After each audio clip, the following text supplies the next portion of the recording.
In this episode, we have Spencer Lodge. He is one of the world's most dynamic sales trainers and the founder of the Blue Sky Thinking Group, a 9-figure business. On top of all of this, Spencer hosts the award-winning Spencer Lodge podcast, which sees him connect with some of the most powerful industry experts, including Tony Robbins, Gary Vaynerchuk, and Grant Cardone.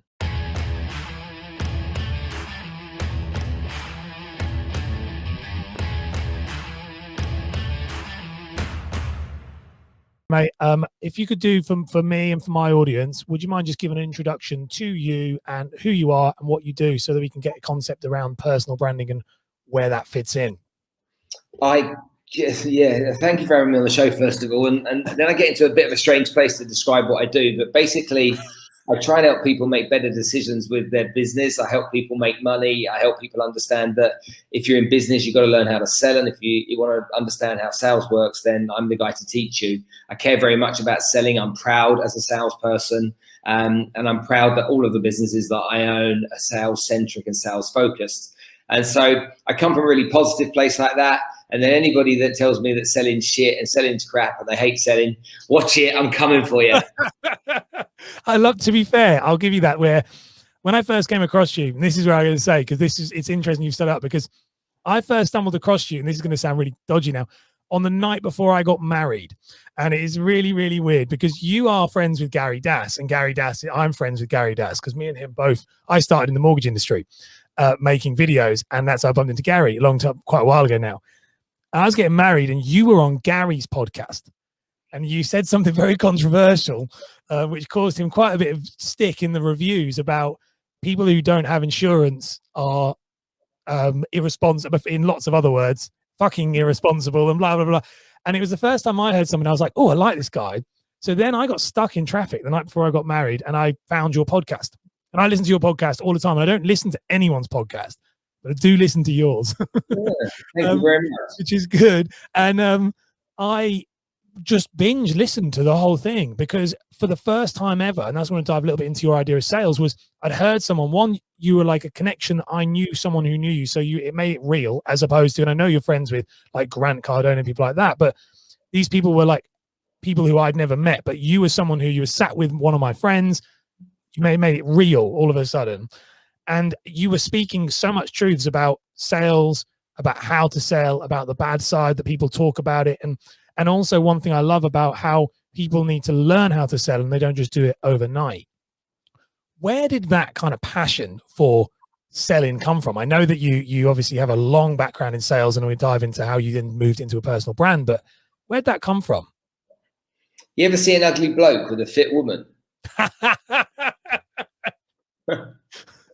It's like, he knows how to sell. Saying that, you ever see an ugly woman with a fit man, she knows how to sell as well. And so I think that, learning how to sell is part of so many parts of our lives. But also, I think I started off in the world of sales and I was taught by great people. And then I met a girl who I dated for a couple of years. I met her in a wine bar one evening in London. And she just looked down her nose at me when she realized I was a salesperson, and it really got my back up. I was like, hold on a minute, this isn't right. Why would you, the receptionist of an architectural firm, sit looking down her nose at me? Who are you? And so obviously I was thinking that. I didn't say that to her, but I explained what I felt was important about every company needing salespeople to bring revenue through the door. And it started to get me in this way of, I wanted to defend salespeople. I wanted to protect them. I wanted to champion them. And so, because I was so fundamentally outraged that people thought selling or being a salesperson was a bad thing. And to me, it's not. And so I've always had that mindset. This was when I was 19 years old. So from then on, I've always had this mindset. And then when I got into financial services in 1993, I went from B2B selling to B2C selling, essentially. I learned that most people weren't making good decisions with their money, if any at all. Most people weren't insured the way they should be, which meant that there was a catastrophic end game for them. Not enough money for retirement, not enough insurance, which means then family members will be left in a difficult situation, whether that's through critical illness or life. And I got really passionate about people needing this help, and I never saw myself as a salesperson. I saw myself as somebody that helped make people millionaires in one aspect. And the other one was that my job was to stop people making stupid decisions with their money. And so I didn't see myself as a salesperson. I actually saw myself as the fifth emergency service, because you got the police, the ambulance, you got the fire, the AA, and then there's me. And people go, well, that's not that important. But okay, it's not important. Get to 65 years old without enough money and see how much fun you're going to have for the next 30 years. Trust me, it's going to stink.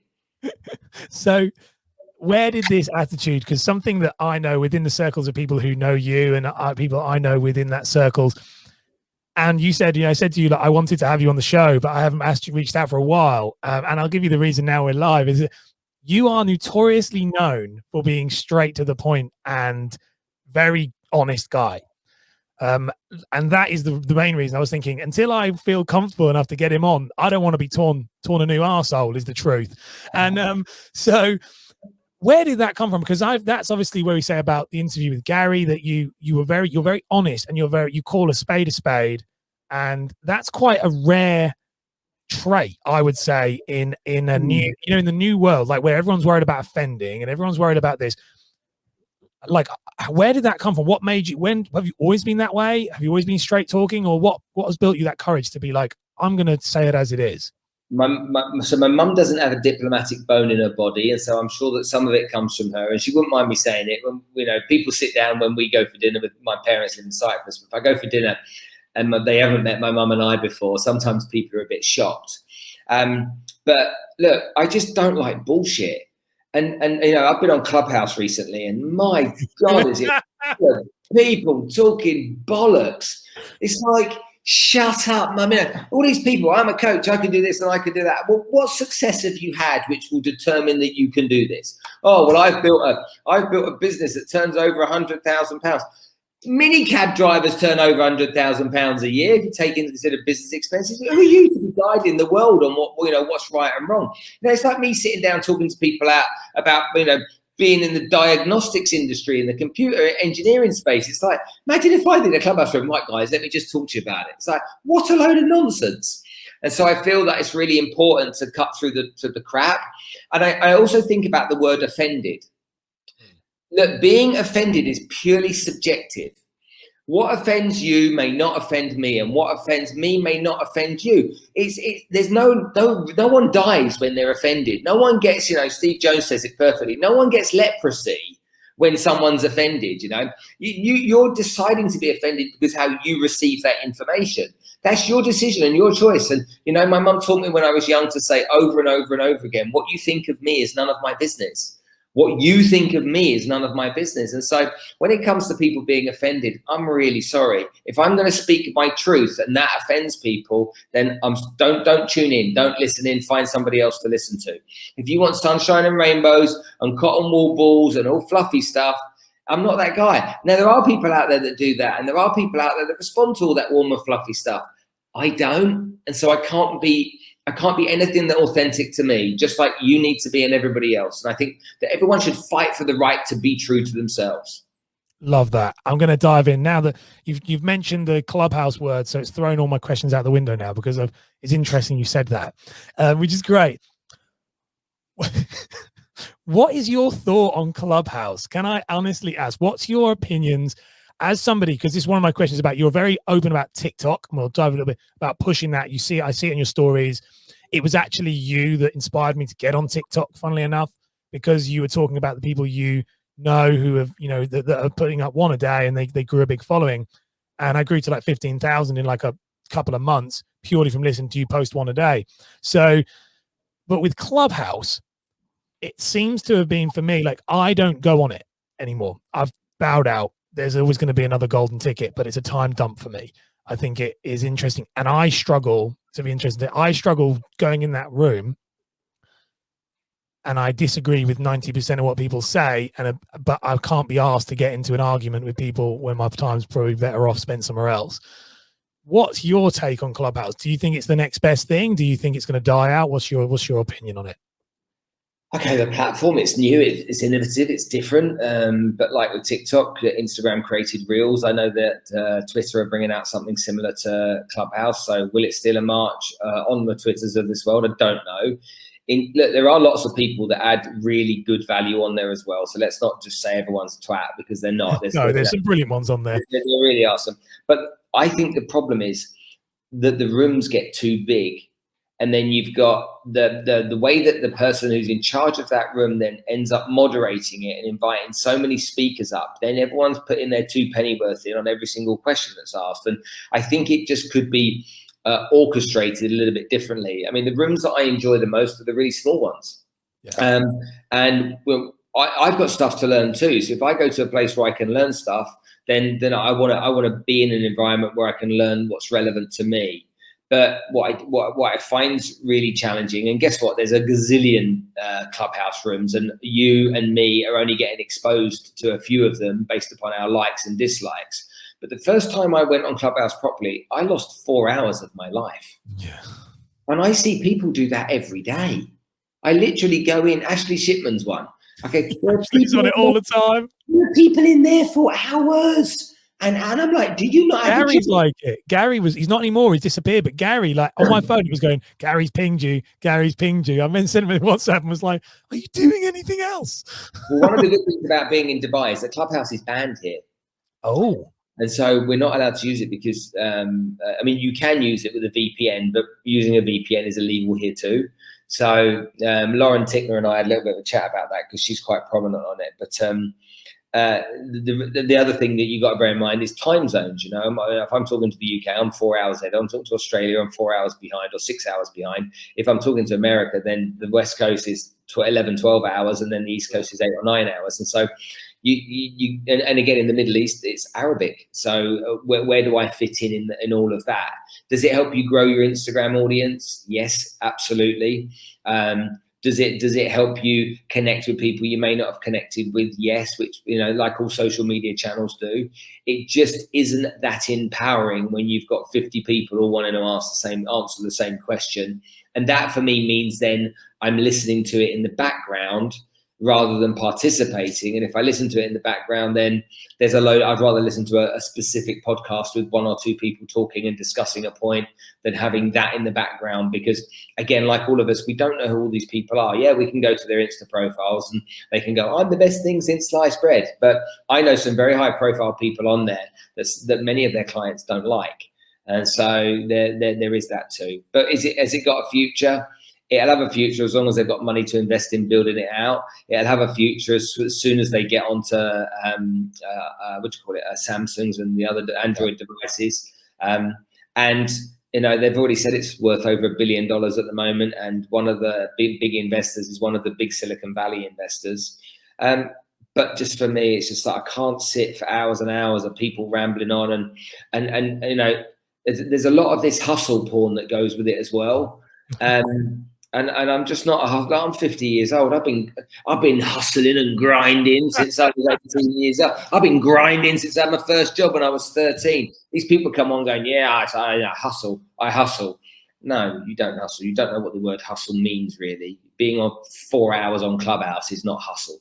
Yeah, if you've got time to do that, then that's my only concern. I agree with you on that. The thing as well that your hustle porn thing is very good. You were on Afro Diritu's podcast, and I know Afro quite well, and I liked how you'd said that you'd swapped your podcast. That's why I listened to yours, because it's interesting people talking about interesting stories instead of just another Gary V overload of just which is fine. And that's a really good example you brought up there. See, Gary V, a lot of people when they get into him really love him, but they have their fill of him and then they move on.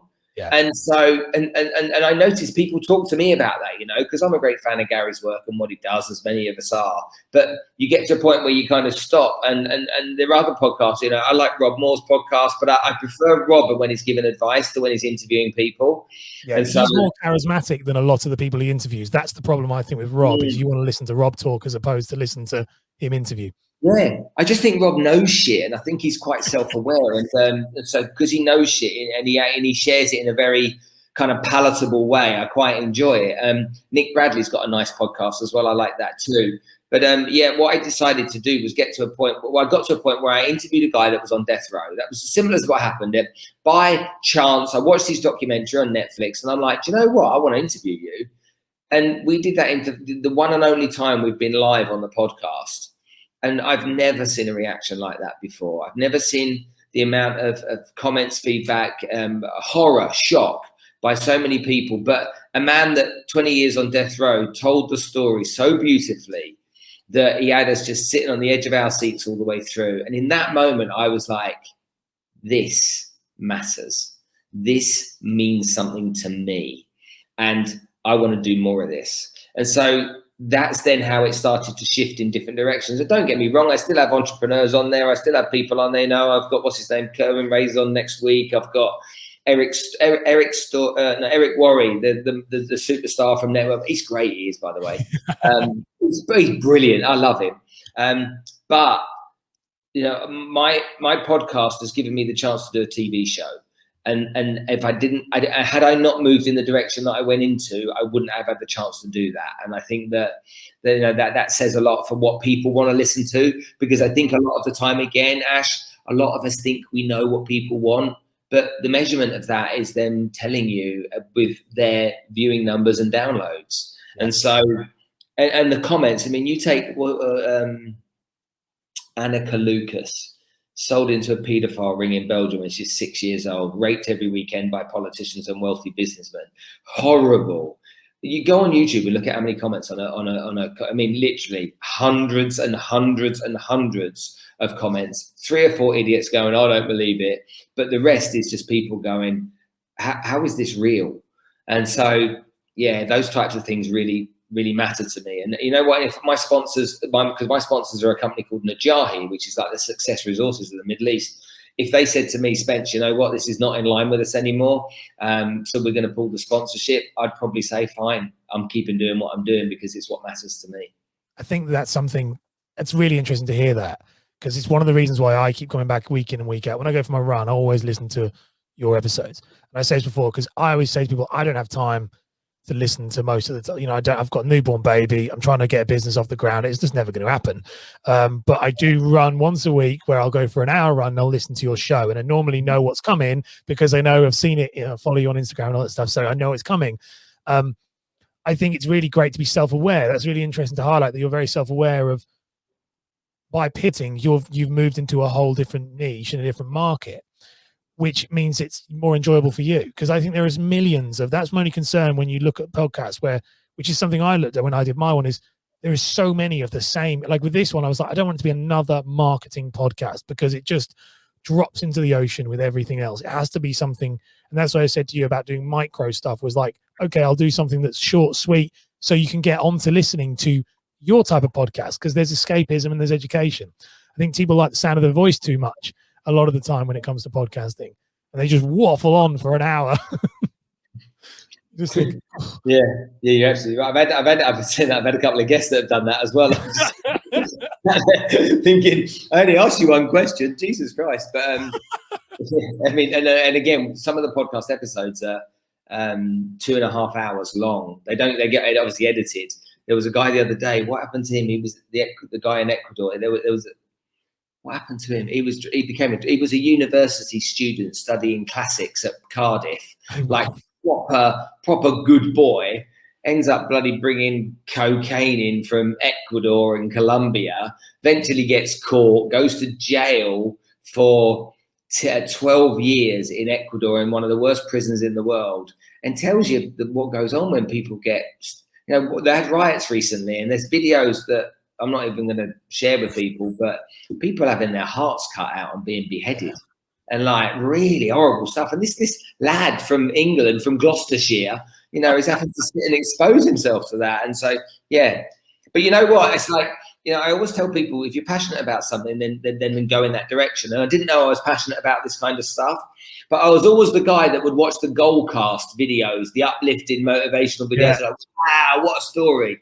I've been crazy about Formula One for many years, and many of my friends work in Formula One. And we agreed that we were going to do a podcast together. And then obviously everything happened with Corona, and so we couldn't move easy. But because they work for different teams in Formula One, coming together, we were going to get some great insights from that. And so I would do something in that direction. But I think everyone, if they're going to do a podcast, needs to know why they're doing it. And a lot of people lead into a business development strategy. Yeah. I would never have got a TV show and there's one of my guests, they made a TV show for him as well.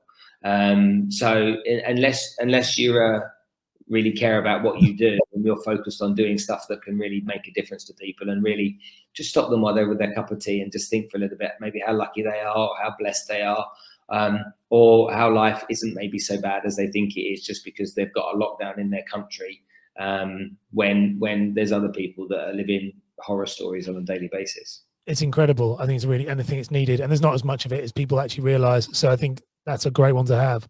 One thing I wanted to ask you is, you were obviously a very successful businessman before you decided to move into this kind of personal, you're building a personal brand, you know, and what made you decide to do that? What made you decide, after being a very successful self-made businessman, you obviously, you know, you've done everything you needed to do. And I know, and I hear you talk about this, and this is something that attracted to me again to you when I first found you, was how you were earlier on the journey. You know, you're friends with all these guys who are like, who were right at the top at that point, but you were self-made. You don't need to do it. What made you decide to go, okay, I'm going to build the brand of Spencer Lodge. I'm going to have a podcast. I'm going to do all of these things. What was it? What made you decide to do that? In the industry I was in, I was very successful. And what comes with being very successful is hate and jealousy and enemies. And you've only got to go and do some research online in my name and find out all the hate that's out there. There's stuff out there that people created. And by the way, there's a couple of things out there that are absolutely true, and a load of things out there that aren't. But I wanted to try and, now this was at a time where when somebody wrote something online, you'd be like, you know, it was true and it was horrible and it was mean, and it would just it's depressing. So I think I wanted to start making content to start to show myself to the world and let people see the authentic me, the real me, rather than this fabricated nonsense that was out there. So that's, I think, how it started. I don't know what bloody seminar I went to, but when it was, how it was, and who was speaking at the time, but they said, look, if you want to use social media for business, then this is what you've got to do. And so, you know, like I am with all of these things in the moment, I'm like a little lapdog with a bit of meat hanging out in front of him, go, oh, that's some of that, you know, and I'm not technically gifted. So, you know, sitting and designing funnels and all this other stuff is just like a labor. It's pain for me. I hate it. I agree.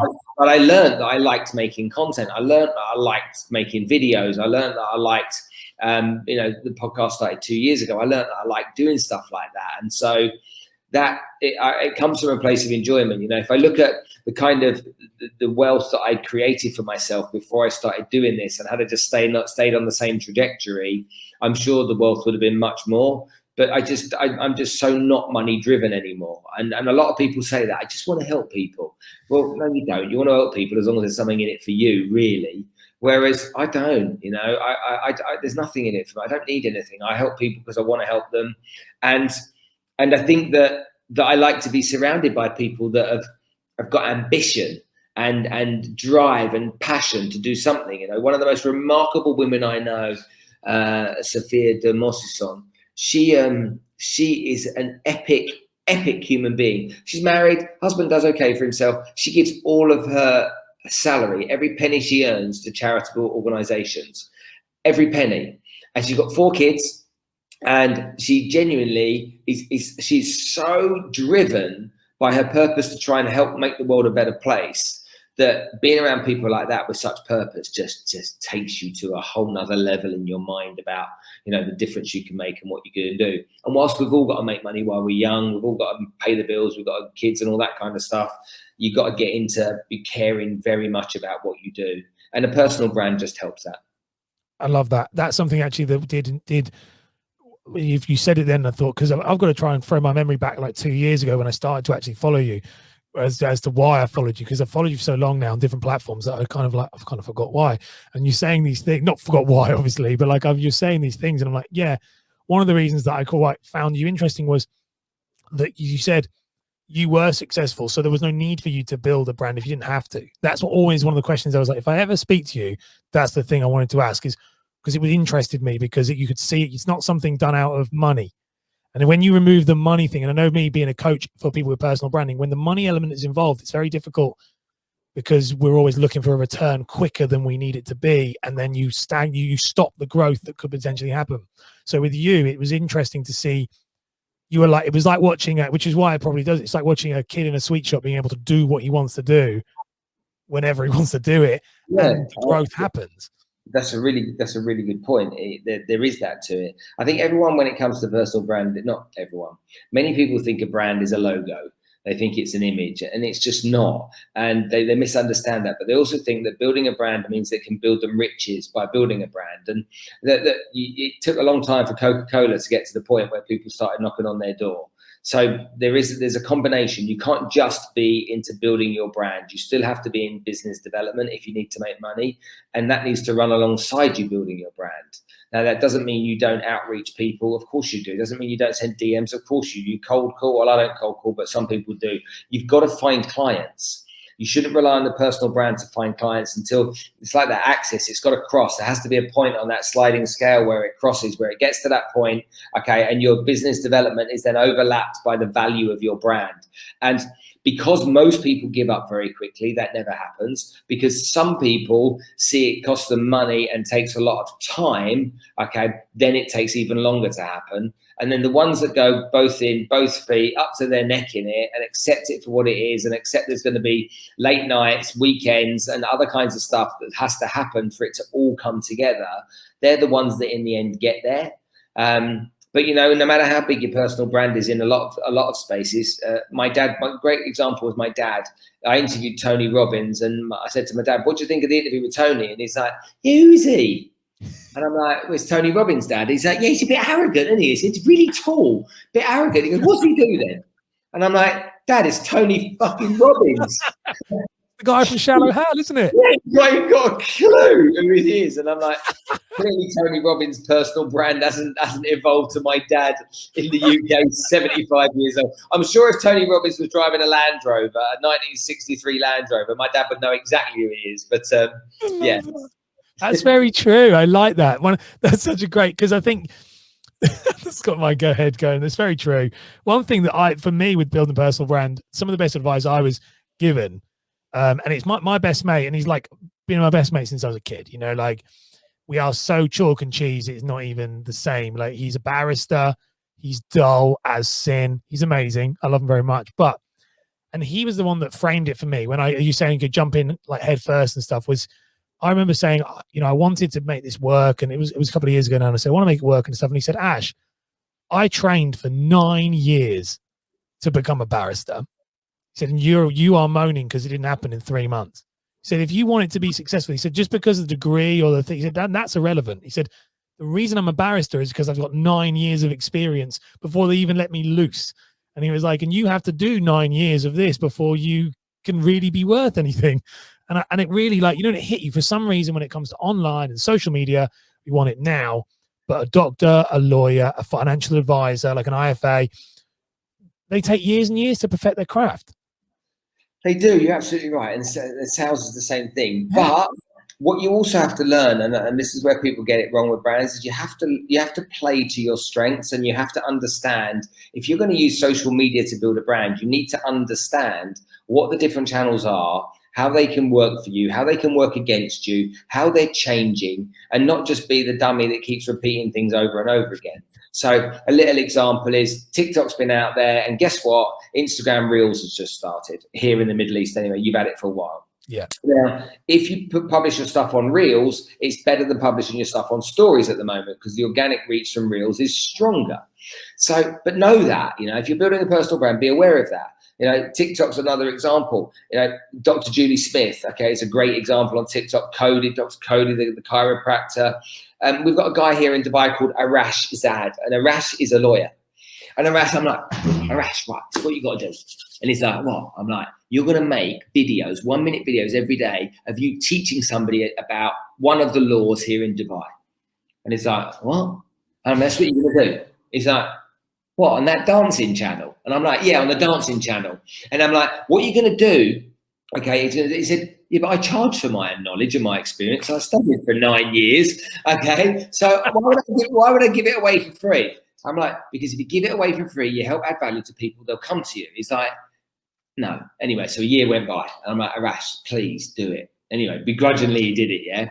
He's been on there for, I don't know how many months it is, maybe 6 months, 6.5 months. He's got 130,000 followers. He does a video every week. He does 7 videos, publishes 1 a day, and he teaches law. Now, if you go and look at Arash Zad, Z-A-D, if you go and look at him on TikTok and look at the number of comments on his videos, they are insane. And he was like, I can't deal with this, Spence. There's too many comments. There's hundreds and hundreds of comments every day.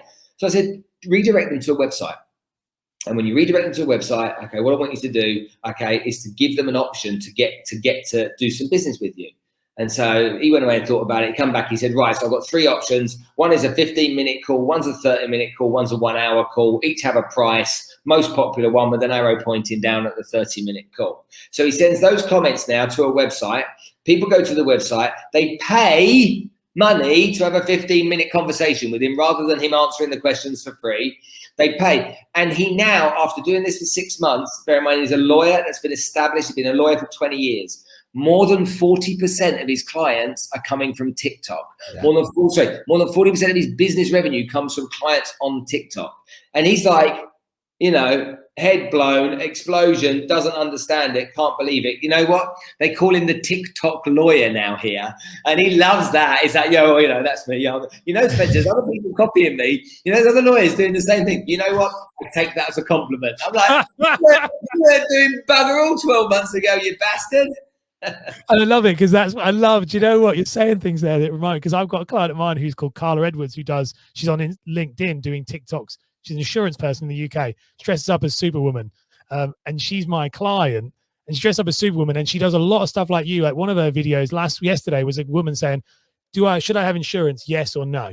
And then she walks to the no, and then there's a slap, and it goes, "Get your fucking bitch ass over to the yes." And then she walks over to the yes, and it's brilliant. But we say exactly that. You know, she'll go, "People are copying Ash." You know, one-to-one, Ash, they're copying. I was like, I dragged you kicking and screaming to do that. You didn't even want to do it a year ago. It's funny, isn't it? I love that. So with TikTok then, just quickly with this one, with TikTok, what are your thoughts on TikTok then? Because you are quite vocal about TikTok quite a lot. I've seen you've pushed TikTok. I said it was because of you that I got on TikTok. Well, I was on TikTok before because Gary Vee, and then I just left it dormant for a year, which was the biggest regret I've ever done, looking back at it now. And then I started seeing your success stories with people you know using TikTok and uploading once a day. So I don't use TikTok as much as I should, although I'm a great champion for it. I watched your journey. I watched you start doing them because you kept coming up in my feed every day, and there was no likes and followers and all that kind of stuff at first for the first 20 or 30 videos that I saw. I remember not that many, but there weren't. Okay, and then it started to take off. There was hardly anything. You know what though? Your persistence was there, and that's what's important. You got to persist, and you kept doing it. Okay, and it started to get better and better and better and better in terms of the quality, the punchiness of it, so you could get my attention. So that's a great example of people that have listened and done something about it. I think that the space that works for me the best at the moment is LinkedIn. And so I lean into that more than I do the other places. I'll do Instagram stories just for my personal stuff. I do a bit of podcast promotion there. But I also feel that you shouldn't all be doing all of the different channels. I think it's too much, and I think that it's too hard. I mean, most of us have given up on Facebook foolishly. And we should think long and hard about that. Lisa Johnson Coaching is literally a great Facebook channel to follow. Lisa made last year in 3 launches for 3 of her live events. She made £4 million from her sofa in the UK, but she's on Facebook every day, and she teaches people how to build membership sites. That's what she does. Regular girl. But again, it's that commitment to it. Whatever channel you're on, be committed to it. You know, I don't ever use Twitter, and there's lots of people that everything's Twitter. So all these things are relevant to what you do in your industry, and also what makes you feel comfortable and what you like. You know, if you've very got negative connotations towards Twitter, then you'll never make the most of it. But people need to understand where they need to be. And TikTok has great organic reach compared to the others.